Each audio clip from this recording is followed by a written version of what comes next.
Bonjour à tous, est-ce que vous nous entendez? Bonjour Marie, bonjour Alexis, enfin rebonjour. Bonjour Lucas. N'hésitez pas à nous signaler si vous entendez bien le début de ce webinaire dans le chat. Euh, Bon, en introduction, peut-être bienvenue déjà pour cette ah voilà, bonjour Sylvie. Bienvenue pour ce premier après-midi du forum Entreprendre dans la culture qui a démarré aujourd'hui. Donc peut-être une petite présentation avant de laisser la parole à nos intervenants. Le forum Entreprendre dans la culture est assez particulier cette année en raison du contexte sanitaire. Il est 100% digital, mais c'est quand même la 6e édition puisque le forum a été créé en 2015 à l'initiative du ministère. C'est un forum de promotion et de valorisation de l'entrepreneuriat culturel qui a vocation à apporter aux porteurs de projets des informations pratiques et concrètes. Donc voilà, plusieurs ateliers, 5 jours d'ateliers et de tables rondes, puisque à partir de mercredi, nous serons également présents au Centre national de la danse avec des tables rondes retransmises en direct depuis sur le média Culture Link.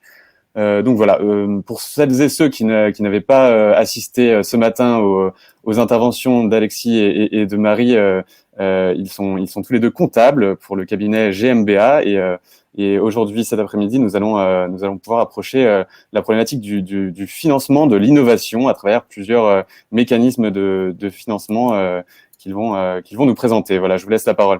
Merci beaucoup. Merci. Alors, bonjour à tous, bienvenue.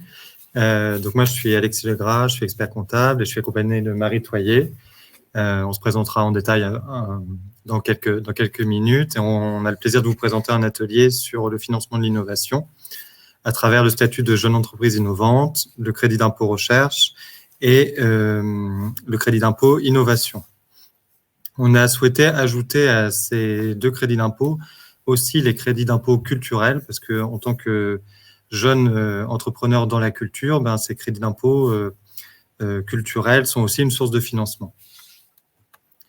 Alors, on va décomposer cet atelier en 2 temps. Une première partie de présentation qui durera entre 30 et 45 minutes et une seconde partie pendant laquelle vous pourrez poser vos questions et on y répondra. Vous pouvez toutefois les poser au fur et à mesure dans l'onglet questions sur votre droite. Et voilà, au fil de la présentation, quand elles vous le viennent, n'hésitez pas à les inscrire et on y répondra pendant ces 15 minutes. Alors, avec Entreprendre dans la culture, on a souhaité vous présenter cet atelier avec plusieurs objectifs. D'abord, pour que vous preniez connaissance du statut de jeune entreprise innovante, pour en connaître les conditions d'éligibilité et les avantages que ça vous amènerait. Et aussi que vous connaissiez les sources de financement à travers certains crédits d'impôt, donc ceux liés à l'innovation pure, le crédit d'impôt innovation et le crédit d'impôt recherche. On parle de CIR et de C2I, mais aussi à travers les crédits d'impôt culturels, que sont le crédit d'impôt phonographique, spectacle vivant et audiovisuel. Alors, au niveau du sommaire, on va d'abord commencer par le statut de jeune entreprise innovante. On continuera par le crédit d'impôt recherche et le crédit d'impôt innovation. Et on terminera par les crédits d'impôt culturels. Mais avant cela, on va juste se présenter rapidement. Donc, je vais laisser la parole à Marie après. Je vais juste me présenter d'abord. Donc, je suis expert comptable pour le cabinet GMBA. Et voilà, je connais bien le secteur de la musique et du spectacle vivant à travers l'accompagnement de producteurs musicaux, de théâtre, de compagnies de théâtre et aussi de sociétés dans la création au niveau événementiel, architecture, etc. Je laisse la parole à Marie. Bonjour à tous, donc je suis Marie Toyer, je suis aussi expert comptable au sein du cabinet GMBA, donc aussi spécialisée dans les activités artistiques, culturelles, les entreprises innovantes et puis tout ce qui est économie sociale et solidaire, dont les associations notamment. Là, je vais laisser Alexis vous présenter notre cabinet et puis après, je reviendrai vers vous pour les JEI et le crédit d'impôt recherche. Alors, notre cabinet GMBA fait partie du réseau Walter Alignal. Nous sommes un cabinet de 18 associés avec 170 collaborateurs. Là, on vous parle du site du 20e arrondissement près du Père-Lachaise, mais on a aussi 2 autres sites, un avenue de Suffren et un autre dans la ville d'Orsay. On accompagne diverses typologies de clients, donc des PME, des ETI, des entreprises innovantes, d'où notre présence sur cet atelier. Et ici, dans le 20e arrondissement, on est spécialiste des métiers des arts et de la culture et de l'économie sociale et solidaire. Donc, voilà, comme je disais, spectacle vivant, musique, audiovisuel, mais aussi art graphique, médias. On connaît bien les associations et aussi les problématiques des fondations et fonds de dotation.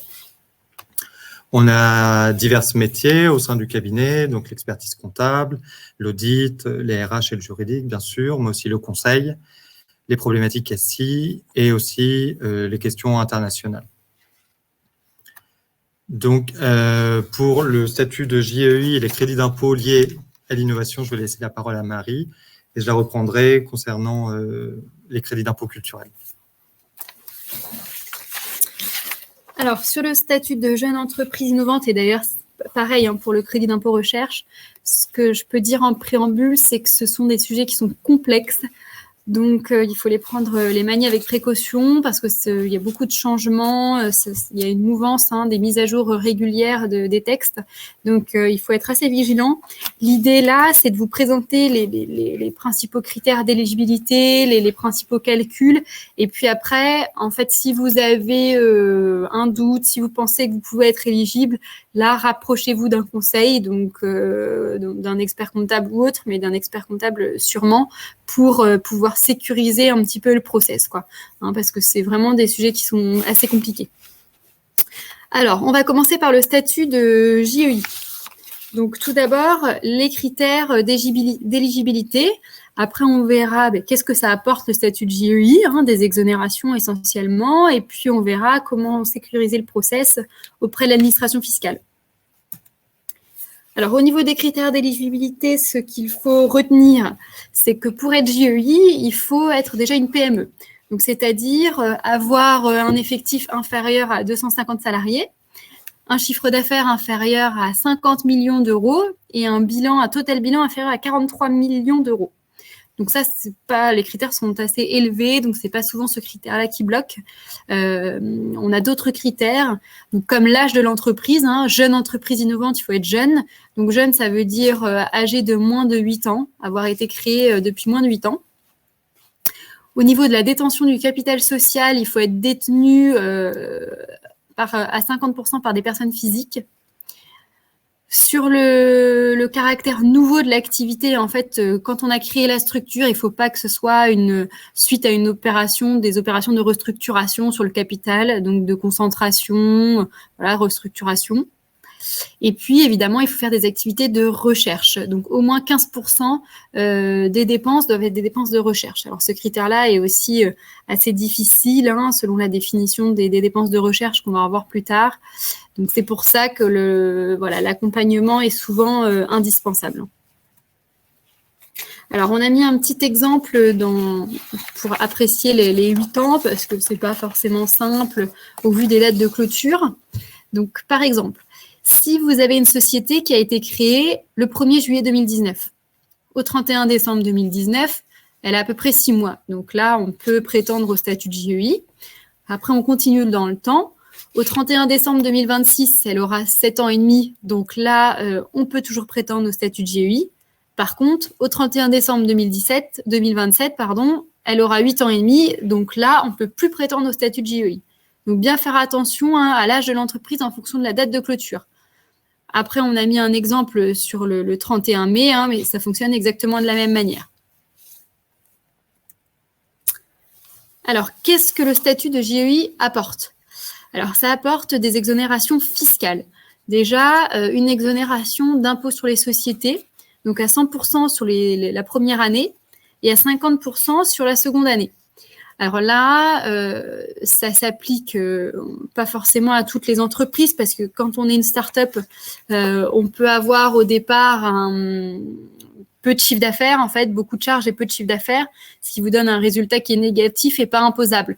Donc cette exonération-là, elle est bien, mais parfois, elle s'applique pas dès les premières années de la création de la structure, en fait. À côté de ça, il peut y avoir des exonérations de taxes foncières, de CET. En fait, ça dépend un petit peu de l'endroit dans lequel vous vous situez. Ensuite, ce qui est souvent le plus intéressant, ce sont les exonérations sociales. Alors là, gros avantage parce que sur certains salaires, on verra après qui ça concerne, on peut avoir des exonérations de charges patronales. Alors, c'est pas des exonérations non limitées qui se font n'importe comment. Ce sont des exonérations qui doivent respecter des seuils. Donc, pour une personne, le salaire brut ne doit pas dépasser 4,5 fois le SMIC. Donc, ça fait un petit peu moins de 7 000 € en 2020. Et puis, le cumul de toutes les exonérations sociales qu'on peut gagner grâce au statut de JEI, il ne faut pas qu'il dépasse 5 fois le PASS, le plafond annuel de la sécurité sociale, 5 fois par an. Donc, ça fait un total de 205 000 € à peu près pour 2020. Donc, ça, c'est les avantages des exonérations de charges de personnel. Alors, ça ne marche pas pour tout le monde, pas pour tout le personnel, ça marche que pour certaines personnes. Donc, les exonérations sociales, elles concernent qui? Les chercheurs et les techniciens, les mandataires sociaux qui participent à titre principal au projet de recherche. Donc ça, c'est-à-dire les dirigeants. Alors, parfois, c'est pas si facile que ça de différencier que le dirigeant, il passe du temps sur les projets de recherche ou dans son métier de dirigeant, de gestion de la société. Voilà, c'est pas facile de séparer ces activités-là. Alors, ce qu'on conseille, nous, c'est d'avoir deux bulletins de paye différents. Un dirigeant d'une SAS, par exemple, peut très bien avoir un bulletin de paye en tant que dirigeant et un bulletin de paye après en tant que chercheur, voilà, son métier, quoi, pour pouvoir séparer les deux activités et ne prendre que dans le statut de JEI et que dans les dépenses JEI ensuite, que les dépenses qui sont liées aux charges de personnel affectées au projet de recherche. Ensuite, ça concerne les gestionnaires de projet, les juristes liés à la propriété intellectuelle et puis les chargés de tests préconcurrentiels. Donc ça, toujours pareil, c'est assez technique. Les exonérations, elles sont réservées à ceux qui passent du temps, bien sûr, sur les projets de recherche, donc à plus de 50% de leur temps. Alors, pour suivre ça, un petit conseil, c'est de faire des feuilles de temps, on appelle ça des timesheets aussi dans le jargon, c'est-à-dire que voilà, par semaine, par mois, il faut suivre par salarié, sur des tableaux, le temps, donc les heures, le nombre d'heures qu'il passe sur tel projet, voilà, pour pouvoir à la fin calculer les salaires qui ouvrent droit au statut de JEI, et puis pour suivre tout ce qui va être éligible, pour bien le différencier, et pour le matérialiser, le formaliser en cas de contrôle. Donc ça, c'est important, dès le départ, de suivre les temps passés par personne. Alors, un petit exemple sur les avantages du statut JEI en matière d'exonération de charges sociales. Par exemple, un salarié qui fait partie des professions que je vous ai citées avant, qui a un salaire brut de 3 000 €. Si la société n'a pas le statut de JEI, le taux de charge patronale, c'est 46%. Si la société a le statut de JEI, le taux de charge patronale sera de 18%. Donc, ça veut dire que pour 3 000 €, quand on n'a pas le statut de JEI, on aura 1 380 € de charge, alors que quand on a le statut de JEI, on n'aurait que 540 € de charge. Donc, ça fait une économie de 840 €. Donc, vous voyez qu'à travers cet exemple, c'est très significatif, l'exonération. Alors, il faut savoir que le statut de JEI, il est autodéclaratif. Donc, c'est-à-dire qu'à la clôture de votre exercice, si vous voyez que vous respectez tous les critères d'éligibilité qu'on a vus tout à l'heure, donc les moins de 8 ans, les 15% de dépenses de recherche, etc., vous pouvez vous auto-déclarer JEI. Donc ça, et c'est pour ça que là, j'en viens à être conseillée quand même, parce que voilà, il faut réussir à l'identifier soi-même. Donc, c'est pas évident.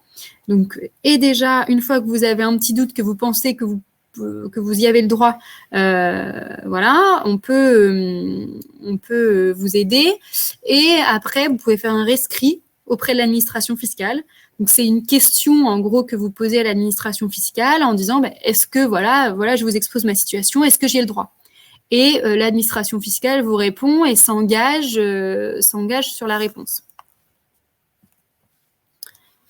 Donc, voilà pour le statut de JEI. Alors ensuite, le crédit d'impôt recherche et le crédit d'impôt innovation. Donc, on fait le lien un petit peu entre les deux parce qu'on peut être à la fois JEI et avoir ces crédits d'impôt. Ou bien, c'est pas forcément lié. On peut avoir une JEI qui n'a pas de CIR, ni de C2I, et inversement, en fait. Hein. Donc, par exemple, une entreprise qui fait ses dépenses de recherche, etc., qui répond au CIR, si elle a plus de 8 ans, de toute façon, elle ne sera pas JEI. Mais ça n'empêche qu'elle a le droit au CIR. D'accord ? Donc, les deux peuvent être liés ou pas. Alors, au niveau du crédit d'impôt recherche et du CIR, j'appelle CIR crédit d'impôt recherche et C2I crédit d'impôt innovation, on va regarder un petit peu le cadre des projets. Donc, alors là, toujours aussi des précautions. Les définitions sont difficiles à comprendre, c'est au cas par cas. Mais je vais quand même vous citer les définitions. Donc, pour le CIR, les activités de recherche, il faut que ce soit essentiellement des travaux de création entrepris de façon systématique pour accroître la somme des connaissances, en fait. Hein. Et C2I, ce sont des dépenses de conception de prototypes de nouveaux produits. Alors, nouveaux produits, ça veut dire pas encore sur le marché, ou alors déjà sur le marché, mais ce que vous allez faire, ça va améliorer l'existant de façon significative, soit l'ergonomie, soit les fonctionnalités, soit sur le plan technique, voilà. Donc, toute la difficulté après est d'interpréter ce type de dépenses à votre activité.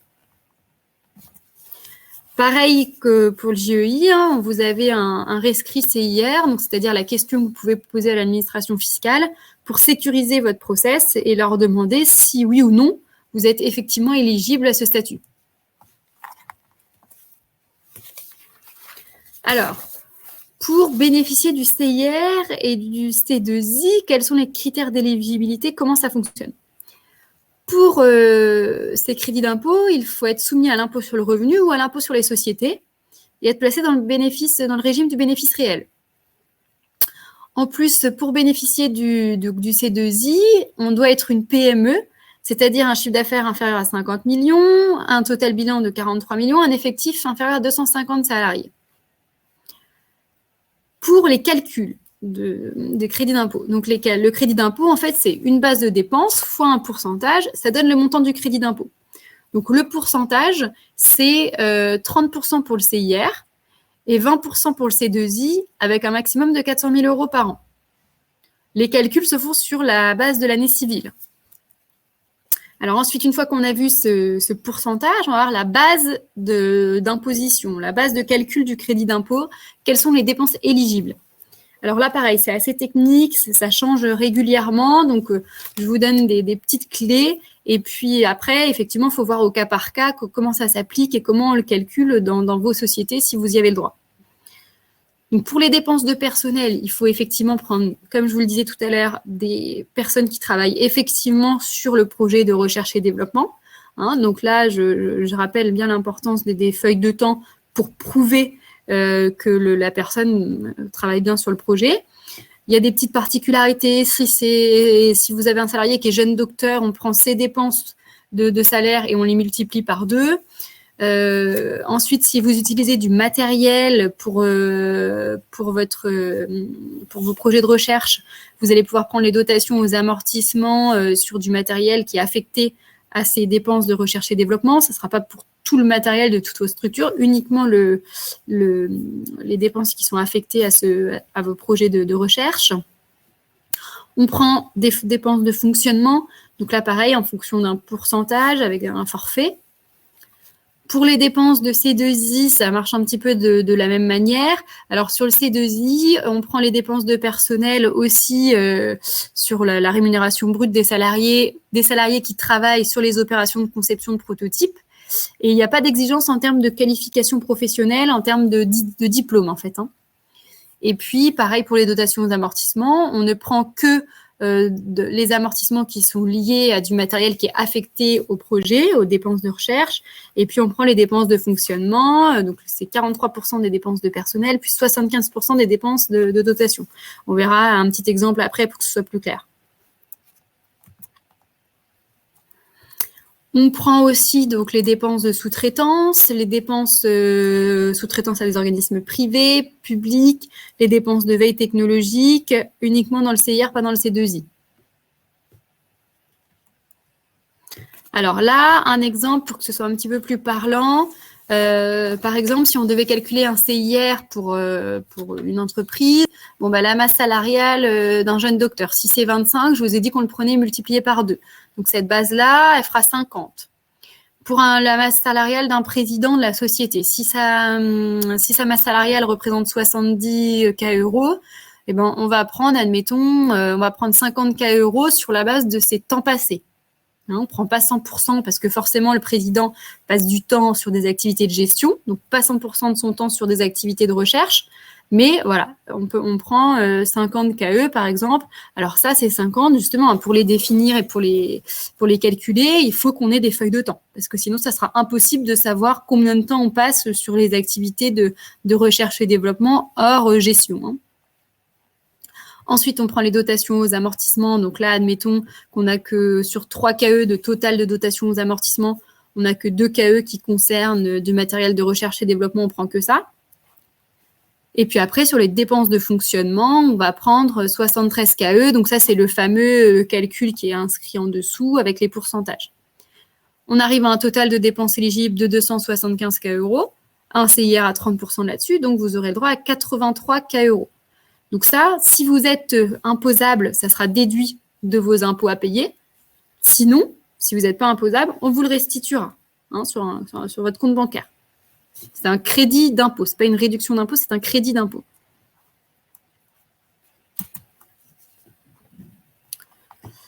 Ensuite, on prend donc toutes les dépenses que je vous ai citées, mais il faut quand même, si vous avez des subventions, par exemple, ou d'autres travaux, des prestations de conseil, il faut les soustraire de la base. Pareil, là, c'est encore un petit peu technique, mais bon, par exemple, pour les subventions, effectivement, si on veut subventionner par ailleurs, on ne va pas pouvoir prendre les dépenses subventionnées dans le calcul. Il va falloir soustraire les subventions de la base. Donc, ça va être les dépenses moins les subventions multipliées par le taux de crédit.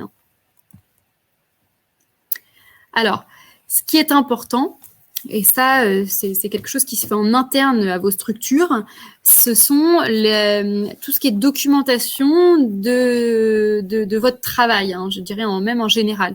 Donc, c'est-à-dire que vous devez avoir une documentation en interne, donc sur vos travaux de R&D ou d'innovation, avec l'objectif de votre projet, tout ce que vous avez rencontré comme difficultés, ce que vous avez réussi à mettre en œuvre pour répondre à ces difficultés, les performances visées, l'état du marché, la concurrence, tous les travaux que vous effectuez, les résultats obtenus. Ça sert vraiment à montrer que il y a un vrai travail de recherche et développement, que c'est pas fictif et que vous rencontrez des difficultés, vous arrivez à quelque chose à la fin, etc. Ça documente vraiment votre travail. Et pour justifier donc les montants déclarés, donc c'est ce que je vous disais, on peut faire des feuilles de temps pour les salariés. Il faut mettre de côté aussi les CV et les diplômes du personnel parce que dans le crédit d'impôt recherche, il y a que certains métiers qui sont concernés. Et puis, bien sûr, il faut garder sous le coude toutes les factures, tous les documents qui peuvent justifier de vos travaux. Alors, on peut garder aussi les procès-verbaux d'assemblée générale, les rapports de gestion, dans lequel un rapport de gestion, c'est un rapport dans lequel, à la fin de l'année, le dirigeant rend compte de tout ce qui a été fait dans la structure. Tout ça aussi, ce sont des documents qui sont signés par tous les associés. Donc, ça permet aussi de montrer votre travail et d'appuyer par des documents juridiques votre travail. Alors, le crédit d'impôt recherche et le C2I sont contrôlés, bien sûr, par l'administration fiscale et par le ministère de la Recherche. Donc là, ce qui est important à dire, surtout, c'est que, quand, j'y reviens, mais quand vous avez un doute ou vous pensez que vous pourriez éventuellement avoir le droit, faites-vous accompagner pour sécuriser le processus et pas avoir de difficultés ensuite parce que c'est pas simple, quoi. Donc maintenant, on va passer au crédit d'impôt culturel. Donc là, on est toujours dans la partie financer l'innovation, mais adapté au secteur artistique et culturel.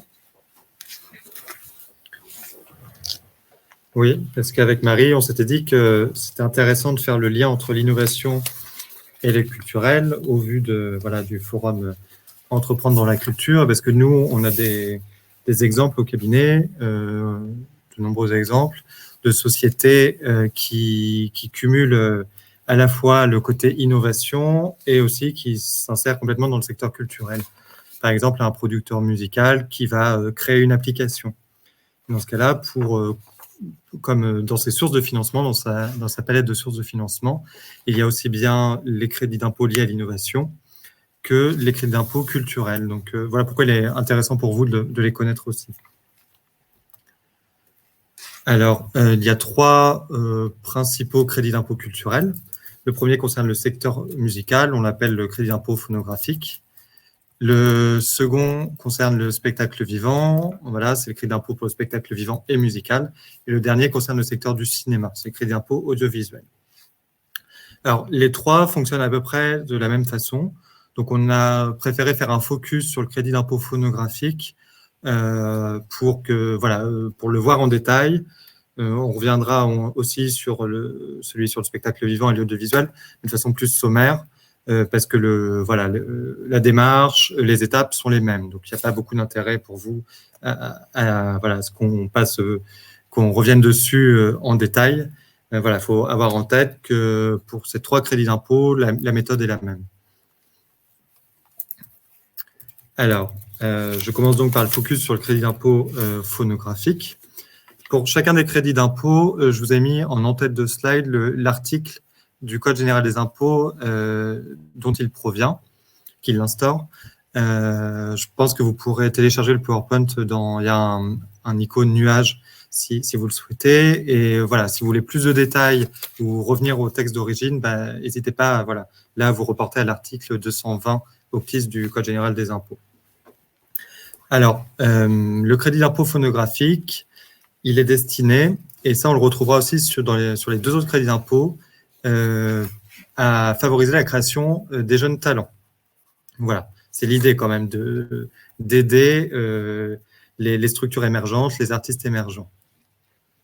Et second objectif qu'on retrouve aussi sur les 2 autres crédits d'impôt, c'est le développement de la francophonie, avec ici pour le crédit d'impôt phonographique, le développement des titres francophones. Donc voilà, quand il s'agit de la musique d'expression, bien sûr.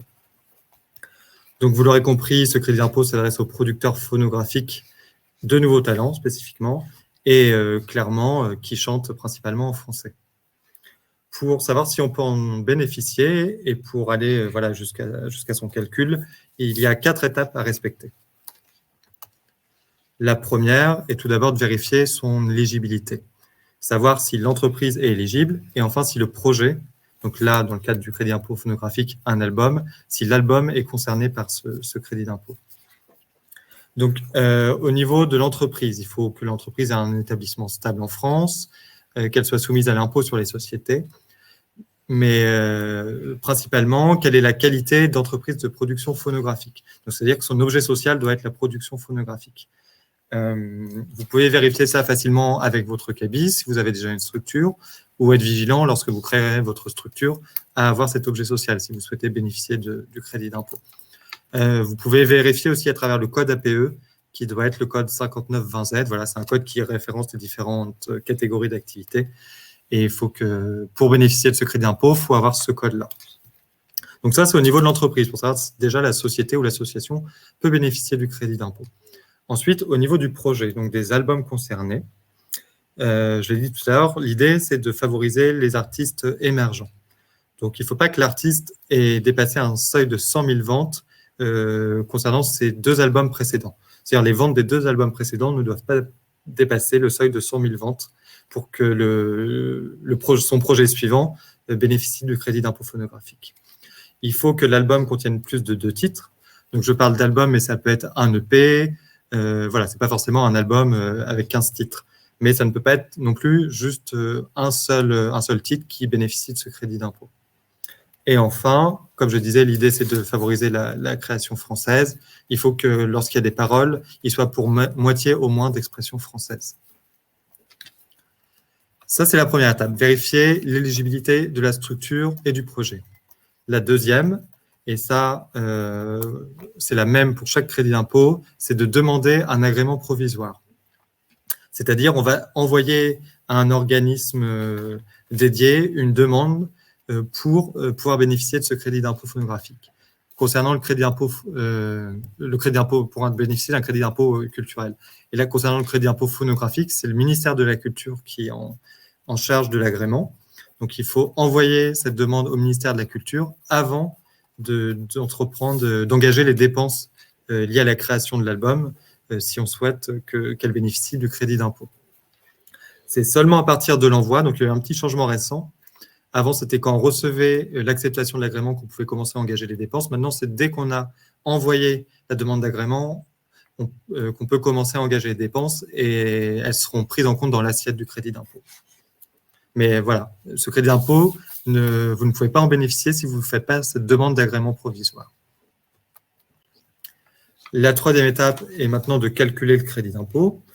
Donc, pour ce faire, il faut d'abord calculer l'assiette, donc c'est-à-dire les dépenses qui vont rentrer en compte.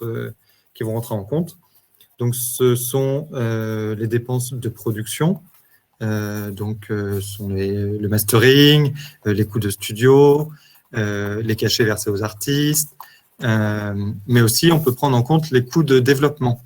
Donc, on entend par coûts de développement les coûts surtout liés à la promotion de l'album.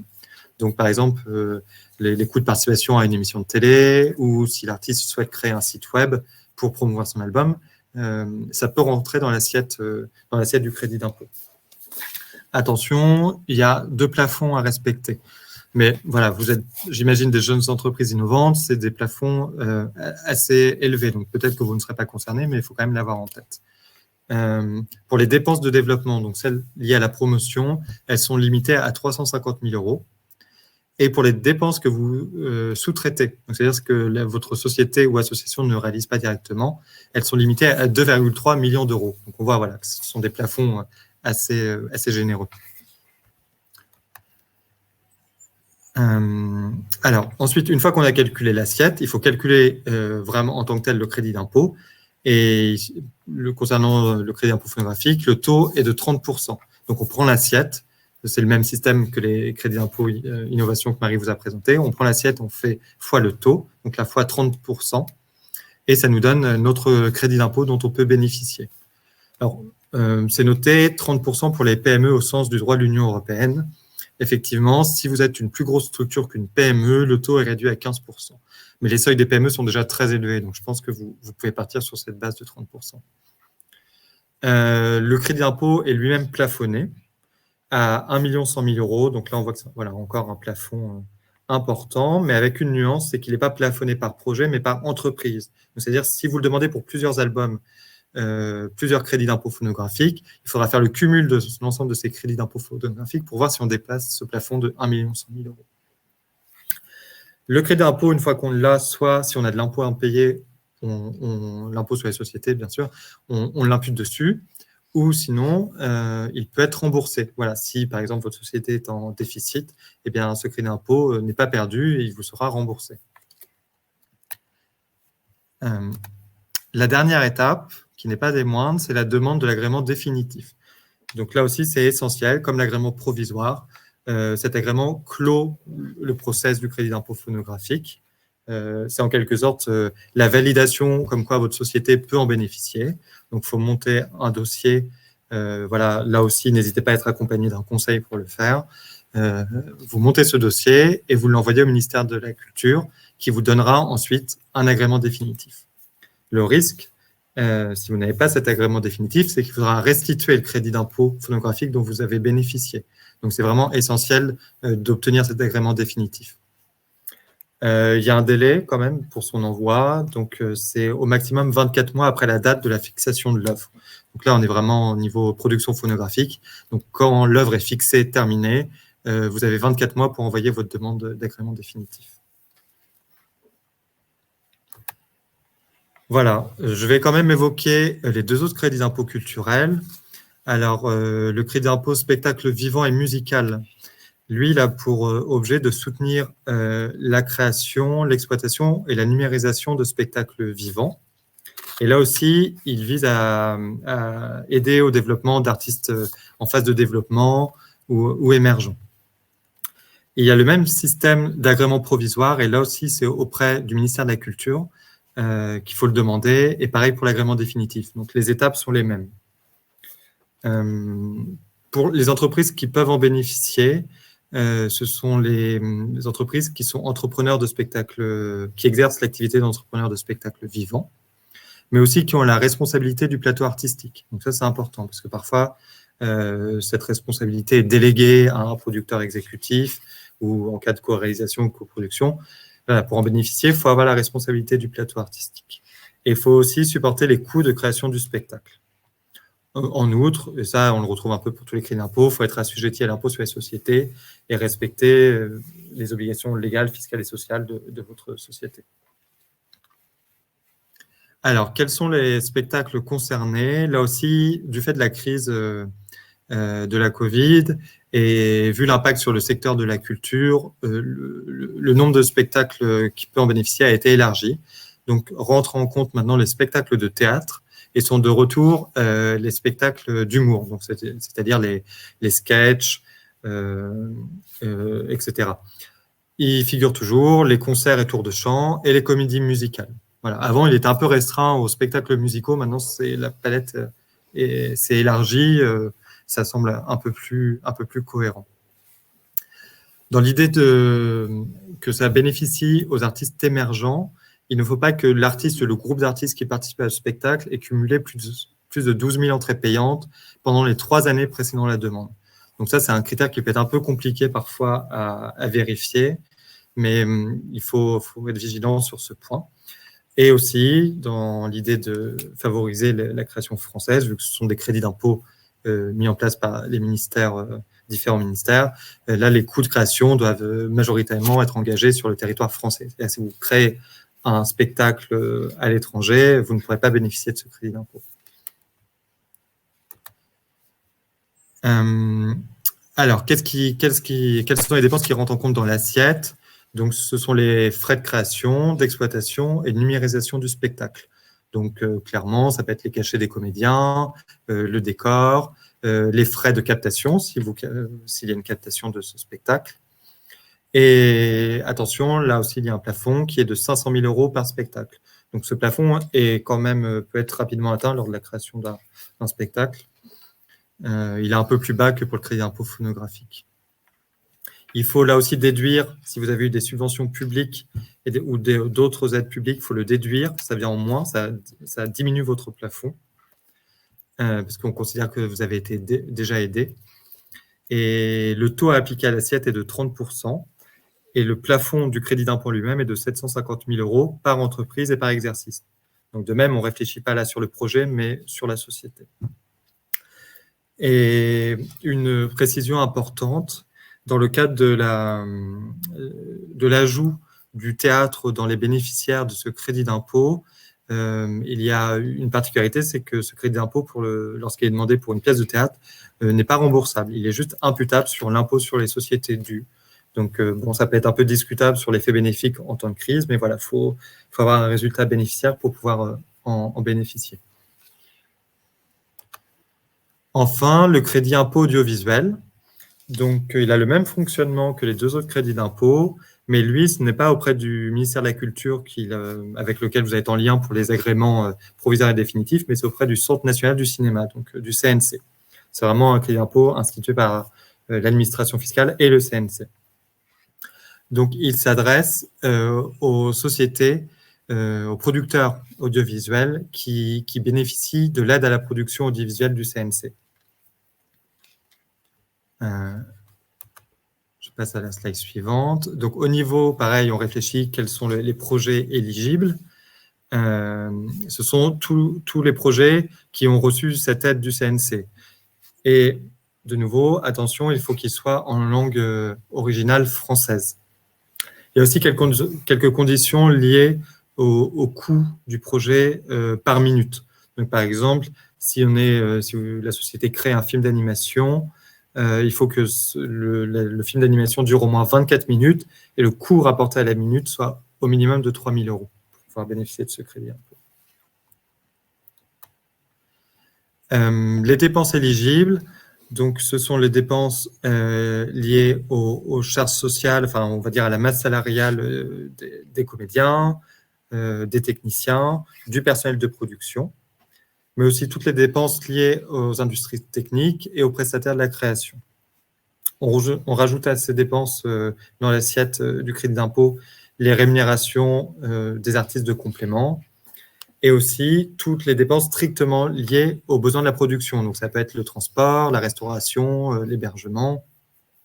Tous ces frais annexes peuvent rentrer en compte dans l'assiette du crédit d'impôt. Là, le taux n'est pas de 30%, mais de 20%. Il est un peu augmenté à 25% pour les œuvres audiovisuelles de fiction et d'animation. Donc voilà, il faut voir en fonction du projet que vous avez si vous appliquez celui de 20% ou de 25%. Et une particularité importante de ce crédit d'impôt, c'est que dans le dossier de la demande d'agrément définitive, vous devez joindre une attestation d'un commissaire aux comptes. C'est-à-dire que là, vous êtes dans l'obligation de recourir à un conseil, commissaire aux comptes, pour qu'il certifie votre état des dépenses. Voilà, c'est une particularité de ce crédit d'impôt. Quelque part, ça va renforcer la force probante des documents financiers que vous allez envoyer. Donc voilà pour les sources de financement liées au secteur culturel. Donc, nous allons maintenant passer à une séance de questions-réponses.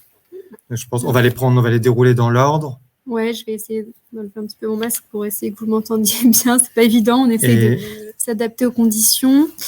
Alors bon, c'est pas évident hein, de répondre à des questions cas par cas parce qu'évidemment c'est des sujets comme on vous dit compliqués, donc on connaît pas vos activités, donc pour pas dire de bêtises, on peut pas tellement répondre aux questions cas par cas, mais on va essayer de faire au mieux.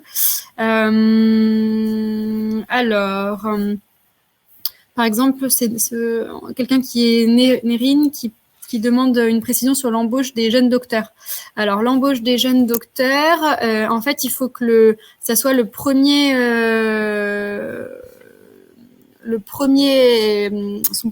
poste en CDI du jeune docteur. Donc, dans son domaine, bien sûr. C'est-à-dire que s'il n'a pas trouvé de travail après son doctorat et qu'il a été serveur ou autre, ça compte pas, bien sûr. Hein. Donc, c'est son premier poste en CDI dans son domaine d'activité. Ensuite, Patrick qui nous dit quid de l'innovation sociale, culturelle, immatérielle. Et ben ça effectivement, donc sur tous ces crédits d'impôt là, on peut avoir des crédits d'impôt et alors là j'ai un exemple en tête là d'une plateforme musicale qui est aussi un label et donc cette plateforme en fait, c'est un outil qui permet à des musiciens de jouer avec un orchestre derrière. Voilà, la personne est chez elle toute seule et puis elle a un orchestre derrière. Ça lui permet de se positionner à tel endroit dans son orchestre. Par exemple, cette activité-là, alors bien sûr, si elle respecte tous les critères, hein, on simplifie là, elle peut bénéficier du CIR, par exemple. Hein. Voilà, du crédit d'impôt musique aussi. C'est exactement le cas d'une société qui allie l'innovation et le culturel à travers un label et une application sur téléphone et qui bénéficie à la fois des crédits d'impôt de l'innovation et du crédit d'impôt phonographique. Donc on voit que les deux, c'est possible d'allier les deux. Et j'imagine que vu l'intitulé du forum, vous êtes nombreux à être dans cette situation. Alors, après, vas-y, oui. Donc, il y a Jérémy qui nous demande si on peut avoir une définition plus précise de projet de recherche. Et c'est vrai que c'est une définition compliquée à avoir. Et nous, en tant que cabinet d'expertise et d'audit, lorsqu'on accompagne des clients sur le crédit d'impôt recherche ou même le crédit d'impôt innovation, on a des partenaires qui nous aident sur cet aspect de la définition de la recherche. Est-ce qu'on est dans ce cadre de la recherche? Est-ce qu'on rentre dans cette définition? Nous, en tant qu'experts comptables, c'est pas notre métier de juger ça. Et donc, on est accompagné par des spécialistes qui certifient, dans la mesure du possible, que le projet est bien un projet de recherche qui rentre dans la recherche dont, on va dire, c'est l'esprit des crédits d'impôt, la recherche de l'esprit des crédits d'impôt. Donc voilà, nous, c'est vrai que là, c'est assez technique, comme Marie l'a souligné, et à juste titre, et les sociétés qui doivent en bénéficier, moi, je leur recommande de se faire accompagner à la fois par un conseil en termes financiers et aussi un conseil sur le volet recherche voilà. technique. Alors, ce qu'on peut préciser, c'est que vous pouvez reporter au guide du CIR qui est assez bien fait. Vous tapez guide CIR, vous allez trouver de la documentation qui est intéressante. Dans ce guide, on définit les 5 critères qualifiant une activité de R&D. Alors, je peux vous les citer rapidement. C'est avoir un élément de nouveauté, avoir un élément de créativité, avoir un élément d'incertitude, c'est-à-dire qu'il faut quand même rencontrer des difficultés, il ne faut pas que la solution, elle s'impose à soi, hein, qu'il faut qu'il y ait vraiment une activité de recherche, voilà, être systématique, ça veut dire que voilà, la conduite de la R&D doit être planifiée, on doit avoir des résultats qui soient consignés, et puis être transférable ou reproductible. Donc tout ça, c'est assez bien expliqué dans le guide du CIR. Voilà, on a quand même des clés, mais effectivement, un accompagnement technique, c'est assez important. Et j'en profite pour répondre à une autre question qui était sur le rapport. En fait, j'ai parlé d'un rapport, je ne sais plus, on voit défiler les questions en fait, mais bon, en fait, j'ai parlé à un moment d'un rapport donc, que vous pouvez écrire en interne, voilà, votre projet, la documentation technique, ça, c'est vous qui devez l'avoir en interne parce que en cas de contrôle par l'administration fiscale, vous n'êtes pas obligé de l'envoyer à l'administration fiscale systématiquement quand vous demandez un crédit d'impôt. Par contre, en cas de contrôle par l'administration fiscale, il faut bien leur donner des documents justificatifs probants. Et là, quand vous avez déjà une documentation technique qui explique toutes vos activités, qui est dessus, des feuilles de temps, etc., ça permet quand même de solidifier votre dossier, hein. Alors, juste... Ah, c'était là les rapports. Okay. Recherche aussi. Alors, Patrick pose une question qui concernera, j'imagine, plusieurs d'entre vous. C'est vrai que j'ai insisté sur le fait que ça devait être de la musique avec des paroles francophones, mais c'est lorsqu'il y a des paroles. Donc, ça veut dire si vous êtes là, voilà, la musique instrumentale, vous pouvez bénéficier de ce crédit d'impôt. C'est lorsqu'il y a des paroles qu'il faut que celles-ci soient pour moitié au moins d'expression française.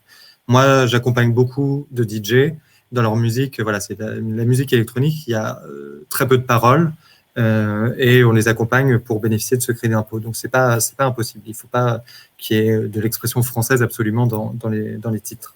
Peut-être pour compléter juste sur le CIPP, dans le cas où les œuvres sont proprement instrumentales, ce qu'il faut savoir, c'est que le dispositif il est ouvert aux compositeurs et aux artistes-interprètes qui sont européens. C'est même plus large que le seul critère français. Voilà. D'accord. Merci pour ces précisions, Lucas. Alors, ensuite...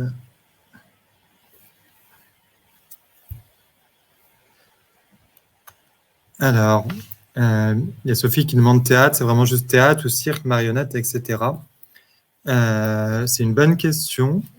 Je pense que effectivement, on peut l'entendre d'une façon large, même si, comme le théâtre vient d'être rajouté, ça date d'il y a 2 semaines, je n'ai pas eu à me pencher sur cette question. Je n'ai pas encore eu de client qui m'a interrogé dessus. Mais pour avoir fait des recherches précédemment sur la définition du spectacle vivant, je pense que le cirque et les marionnettes pourraient rentrer en compte, mais quand même à valider vu la nouveauté du texte.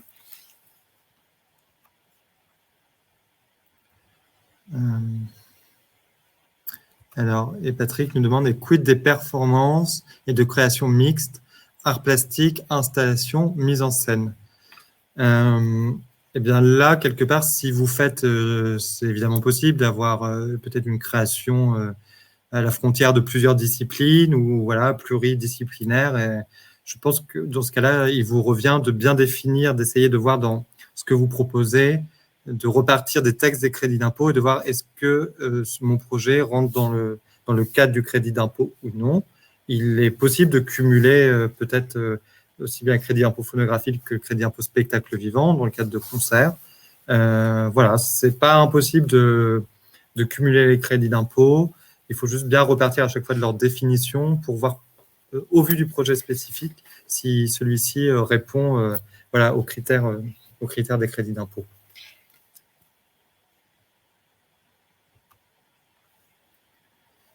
J'ai répondu à pas mal de questions.